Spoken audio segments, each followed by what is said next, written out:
The first sign came 2 weeks before New Year's Eve. At the time, none of us realized what it meant. It was a crisp December morning, and I was grabbing my mail when I noticed something strange on my neighbor Mr. Harrison's porch, a single, black balloon tied to his railing. The balloon bobbed gently in the wind, its glossy surface reflecting the gray sky. At first, I thought it was a prank. But then Mr. Harrison disappeared. The town I live in is small, the kind of place where everyone waves to each other at the grocery store and news spreads faster than wildfire. The disappearance of Mr. Harrison was the kind of thing that didn't happen here. The last time anyone saw him, he was sitting on his porch, reading the newspaper like he always did. Then, one day, he was just gone. Maybe he went to visit family for the holidays, my mom suggested when I mentioned it at dinner. But Mr. Harrison didn't have family. His wife had passed away years ago, and his kids were scattered across the country, too busy to visit. And besides, the balloon didn't feel like something you'd leave behind when heading off for a vacation. It felt deliberate. A few days later, another balloon appeared. This time, it was on the porch of the Johnsons, a retired couple who lived 3 houses down from me. Like before, it was a black balloon, tied to the railing with a piece of fraying string. And the very next day, Mrs. Johnson fell down the stairs and broke her leg. Coincidence, my dad said when I told him about it. But it didn't feel like a coincidence. It felt like a pattern. I tried to ignore it, but over the next week, the balloons kept appearing. One on the porch of a family whose dog ran away the next day. One tied to the mailbox of a woman whose car was vandalized. And then, on December 30th, a balloon appeared on my porch. The balloon wasn't the only thing waiting for me that morning. Taped to my front door was a small, folded piece of paper. Inside, written in shaky, uneven handwriting, was a single sentence. Tomorrow, he walks. I didn't know what it meant, but it sent a chill down my spine. I showed it to my best friend, Ryan, when he came over later that day. Probably some kind of joke, he said, turning the note over in his hands. People are weird around the holidays. Yeah, I said, though I didn't believe it. That night, as I lay in bed, I couldn't stop thinking about the note. Tomorrow, he walks. Who was he? And why did it feel like the note was meant for me? I woke up early the next morning, the words of the note still echoing in my head. It was New Year's Eve, and the town was buzzing with excitement. Lights hung from every porch, and the smell of baking pies and roasting turkeys filled the air. But there was an undercurrent of tension, too. Because by then, everyone had noticed the balloons. Maybe it's some kind of prank, Mrs. Anderson said when I stopped by the bakery. A teenager trying to stir up trouble. Then why do bad things keep happening after they show up? Someone else asked. No one had an answer. That afternoon, as the sun set behind the snow-covered hills, I decided to check on Ryan. His house was just down the block, but when I got there, something felt wrong. The curtains were drawn, and the porch light was off, a strange sight for someone who loved New Year's Eve as much as Ryan did. I knocked on the door, but no one answered. I was about to leave when I saw it. A black balloon, tied to the mailbox. And next to the balloon, scrawled in chalk on the sidewalk, was a single word. Midnight. The word on the sidewalk, midnight, sent a chill racing down my spine. I stood there for a long moment, staring at it, the letters jagged and uneven, as if they'd been scratched out in a hurry. Ryan? I called, my voice shaky. No response. The street was eerily quiet. A few houses down, someone's TV flickered through their window, but aside from that, everything was still. The black balloon bobbed gently in the wind, its string frayed and twisted, tied tightly to Ryan's mailbox. Something told me I shouldn't stay here. I turned and headed back to my house, glancing over my shoulder every few steps. The weight of the balloon's presence pressed on me like a physical force. By the time I reached my porch, the snow crunching under my boots felt deafening. I spent the rest of the afternoon trying to distract myself, but my mind kept wandering back to the balloons. They'd started as a curiosity, something small and strange in an otherwise ordinary town. But now, they felt like an omen. That's when I decided to start writing everything down. I grabbed an old notebook from my desk and wrote the date at the top of the first page, December 31st. I detailed everything, the balloons, the accidents, the note, the chalk message at Ryan's house. It felt like something out of a bad horror movie, but seeing it all written down made it real. And it made me realize just how much I didn't understand. As night fell, the air grew colder. The snow that had been falling softly all day now came down in thick, heavy flakes, blanketing the town in white. The streets were quiet. Too quiet. Most years, New Year's Eve was loud, parties, fireworks, people shouting across the streets as they counted down to midnight. But this year, the town felt like it was holding its breath. At around 8 p.m., my phone buzzed. It was a text from Ryan, "Don't come over again. Stay inside tonight."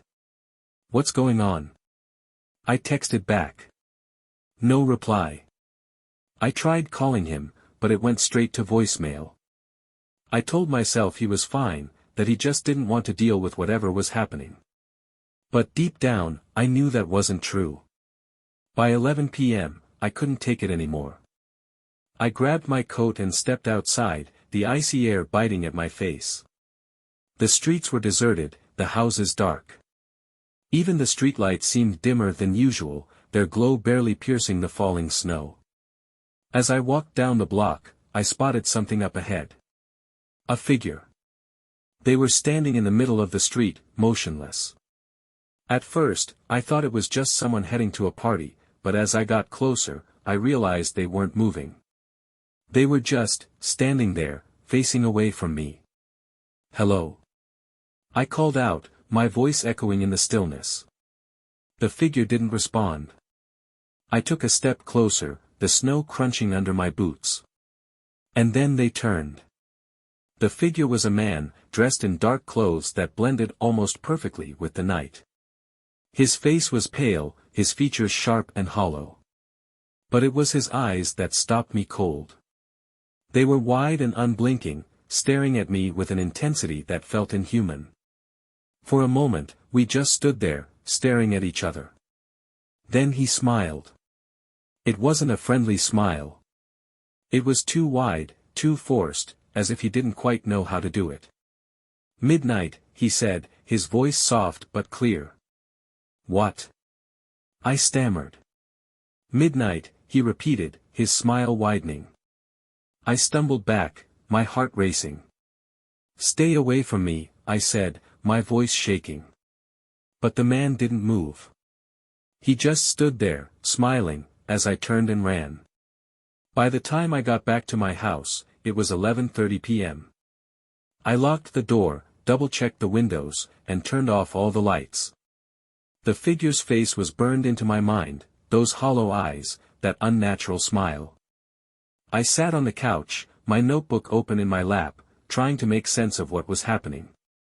The town was silent now, the kind of silence that felt heavy and oppressive. I glanced at the clock. 11:55 p.m. 5 minutes until midnight. At exactly 11:58 p.m., I heard a knock at the door. It was soft at first, barely audible over the sound of the wind. Then it came again, louder this time. My heart pounded as I crept toward the door, my hands shaking. Through the peephole, I saw nothing. Just darkness and snow swirling in the wind. Then I looked down. On the porch, tied to the railing, was another black balloon. And next to it, scrawled in the snow with a stick, was a single word. "Welcome." As the clock struck midnight, the power went out. And from somewhere outside, I heard him laugh. The laugh wasn't loud, it was soft and low, like it was meant just for me. I froze in place, my breath caught in my throat. The house was pitch black now, the power cut off by the sudden outage. The only light came from the moon reflecting off the snow outside, casting faint shadows through the windows.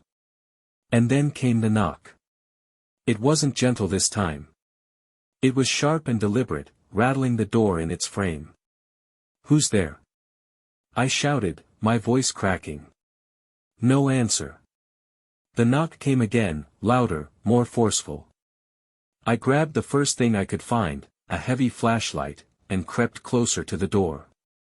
Through the peephole, I saw nothing but the balloon, its black surface swaying slightly in the wind. The knock came again, and this time, I jumped.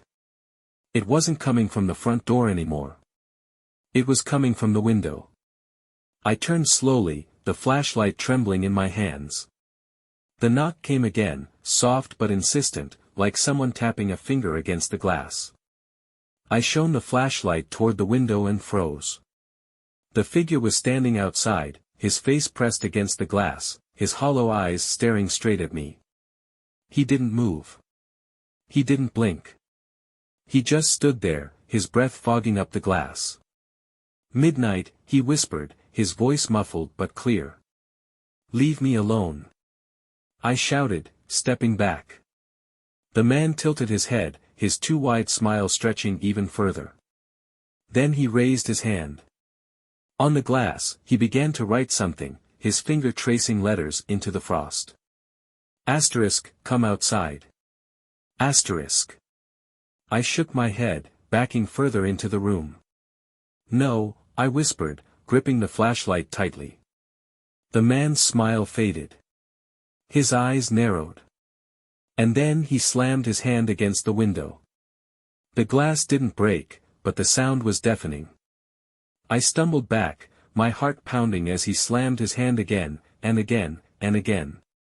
Finally, I turned and ran.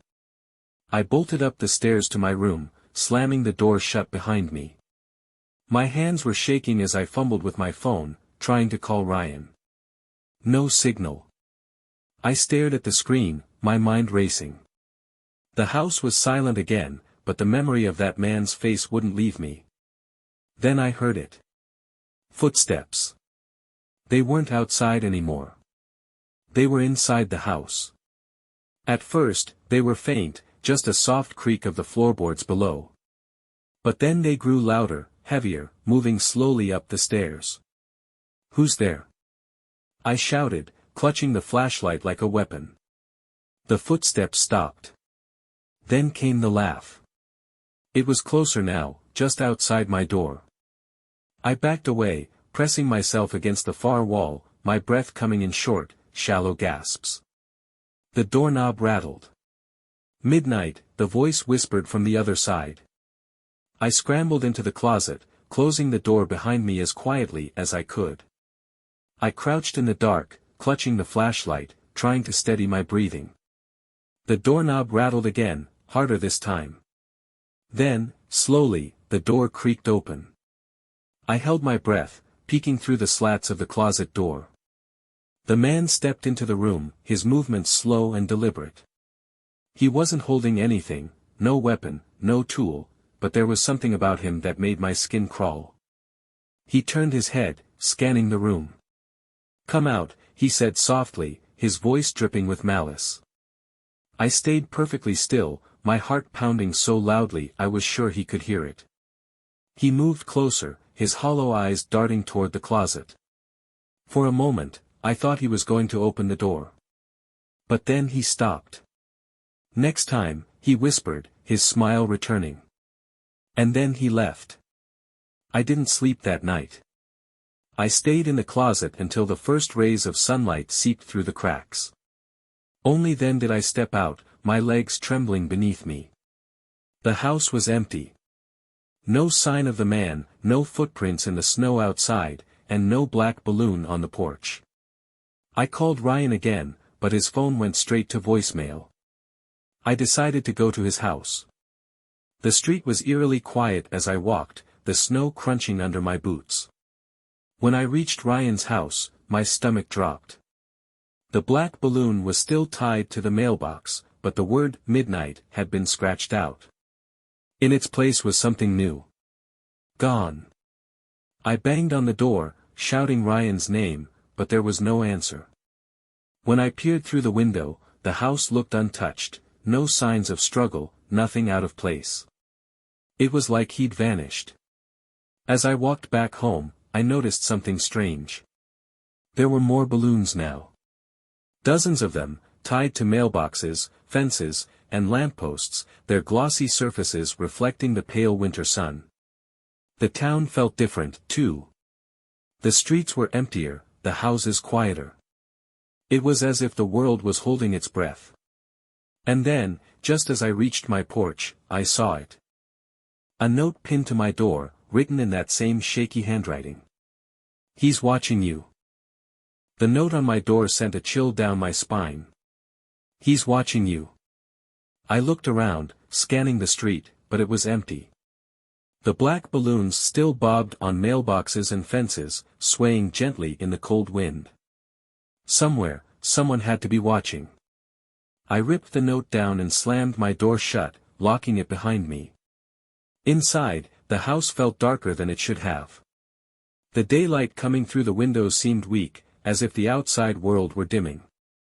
I sat on the couch, staring at the note in my hands, trying to make sense of everything. The man. The balloons. Ryan. None of it made sense. By afternoon, the town was unrecognizable. I went outside to check on the neighbors, but most of the houses were dark. The Johnsons' house was empty, their car still in the driveway. The lights were on at Mrs. Anderson's bakery, but when I peered through the window, the shelves were bare, and the cash register was open. No one was there. I walked further, my breath visible in the freezing air. The streets were lined with black balloons, more than before, their strings tangled and twisting. At one house, I found the front door wide open. Inside, a steaming cup of coffee sat on the counter, untouched. The place looked like the owners had just stepped out, but there was no sign of them. When I got back to my house, he was waiting for me. The man stood in the middle of the street, his pale face turned toward me. He wasn't smiling this time. "Where is everyone?" I shouted, my voice echoing in the cold. He tilted his head, as if considering the question. "They're gone," he said finally. "It's your turn now." I stepped back, my heart racing. "What do you mean?" I asked. "You'll see," he said, his voice soft and measured. And then, slowly, he turned and began walking down the street. I should have gone inside. I should have locked the door and hidden in the basement until morning. But I didn't. Instead, I followed him. The man moved slowly, weaving through the snow-covered streets. The black balloons marked his path, tied to fences and stop signs, their presence like a trail of breadcrumbs. He didn't look back, but I could feel that he knew I was there. We walked for what felt like hours, the town growing darker and more desolate with each step. The houses became emptier, their windows shattered, their doors hanging open. And then, finally, we reached the edge of town. There, at the end of the road, was a single house I'd never seen before. It wasn't like the others. It was old and crumbling, its roof sagging, its walls covered in peeling paint. The windows were dark, and the front porch was covered in snow, undisturbed by footprints. The man stopped in front of the house and turned to face me. "This is where it begins," he said. "What begins?" I demanded. He smiled again, that same unnatural, too wide grin. "You already know." He stepped inside the house, leaving the door open behind him. For a long moment, I just stood there, staring at the doorway. I knew I shouldn't follow him. Every instinct screamed at me to turn back, to run as far away as I could. But I couldn't. The inside of the house was colder than it should have been, the air thick and damp. The walls were lined with old, faded wallpaper, curling at the edges. I followed the man down a narrow hallway, the floorboards creaking beneath my feet. At the end of the hall was a door. He opened it and descended into the basement. I hesitated, my hand hovering over the railing. Then I heard it. The balloons. Their strings brushed against the walls, their surfaces squeaking faintly as they moved. And they were coming from the basement. The basement was dark, the only light coming from a single, flickering bulb overhead. The man stood in the center of the room, surrounded by dozens of black balloons. Each one was tied to a small, wooden chair, and on each chair was a photograph. I stepped closer, my breath catching in my throat. The photographs were of the missing townspeople, Mr. Harrison, the Johnsons, Ryan, and dozens of others. Each photo was taken from outside their homes, their faces lit by the glow of the balloons. "What is this?" I whispered. The man didn't answer. Instead, he held up a photograph. It was of me, standing on my porch, the black balloon tied to the railing beside me. "It's your turn," he said. I stumbled back, my heart racing. "No," I said. "This isn't real." The man tilted his head again, his grin widening. "It's already done," he said. The balloons began to rise, their strings pulling taut. The lights flickered, and the last thing I heard before the room went dark was his voice. Midnight. The basement wasn't what I expected. There were no supernatural shadows, no people vanishing into thin air. It was cold, damp, and very real. The air smelled like mildew and something faintly metallic, and the flickering bulb above me cast long, jittery shadows. The man stood in the center of the room, his expression calm now, as if this was just another day for him. He gestured toward the photos. "You've been watching them, haven't you?" I asked, my voice trembling. He tilted his head, almost amused. "Not watching," he said. "Guiding." I stepped closer, the floor creaking beneath me. The photographs on the chairs were clearer now, each one showing a moment of normalcy, Mr. Harrison on his porch. The Johnsons walking their dog. Ryan leaning against his mailbox. "How did you take these?" I asked, gripping the railing for support. The man smiled, but he didn't answer. Instead, he held up another photo. It was me, sitting in my living room, writing in my notebook. My stomach dropped. When did you take that?" He didn't respond. The silence pressed down on me, heavy and suffocating. "You've been messing with people," I said, my voice growing steadier.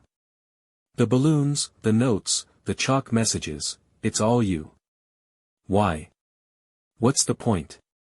The man shrugged, as if the answer didn't matter. "People don't need much," he said finally.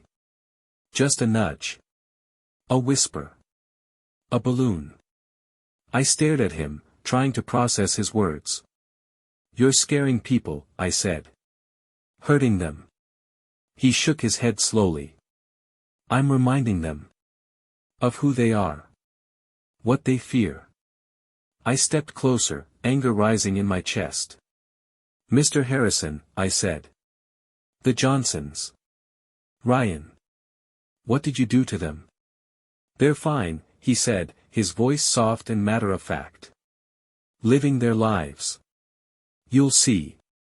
Before I could ask another question, he reached into his coat pocket and pulled out a small, black notebook. He tossed it onto one of the chairs. "Read," he said. I hesitated, then stepped forward and picked up the notebook. The pages were filled with names and dates, written in neat, precise handwriting. Mr. Harrison. The Johnsons. Ryan. And then my name, Andrew. Next to my name was today's date, December 31st. My hands shook as I flipped through the pages. There were details about each person, their routines, their habits, their fears. For Mr. Harrison, it said, afraid of being forgotten. For the Johnsons, afraid of accidents. For Ryan, afraid of being alone. And for me, it said, afraid of being watched. I looked up at the man, my heart pounding. "You're sick," I said. He shrugged again. "People are predictable," he said. "You plant the right seed, and they water it themselves. Fear does the rest." I clenched my fists, the anger bubbling to the surface. "You're ruining lives," I said, my voice rising. "You can't just mess with people like this." The man didn't flinch. He just smiled, that cold, calculated smile. "I don't mess with people," he said. "I reveal them." I stepped forward, gripping the chair in front of me. "You think this is some kind of game?" I demanded. "You think scaring people makes you powerful?" The man tilted his head, studying me like I was an insect under a magnifying glass. "No," he said. "It makes me free."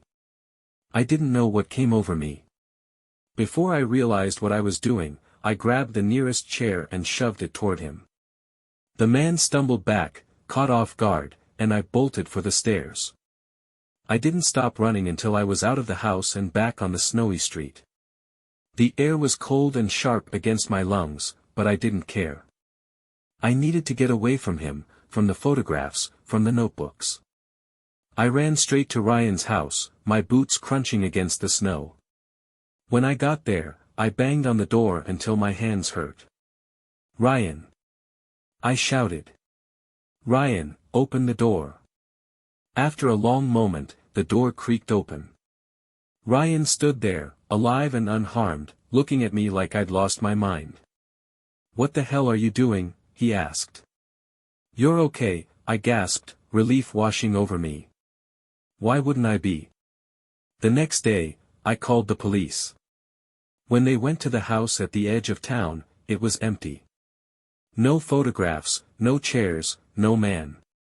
Just an old, abandoned building with a basement that hadn't been touched in years. The balloons disappeared, too. By January 2nd, the town was back to normal, as if nothing had happened. But I couldn't forget. Every now and then, I still feel like I'm being watched. Sometimes, I'll glance out the window and think I see a figure in the distance, standing perfectly still. And every New Year's Eve, I check my porch, half expecting to find a black balloon. So far, I haven't. But I know he's still out there. Watching. Waiting. Have you ever felt like someone was watching you? How did you react?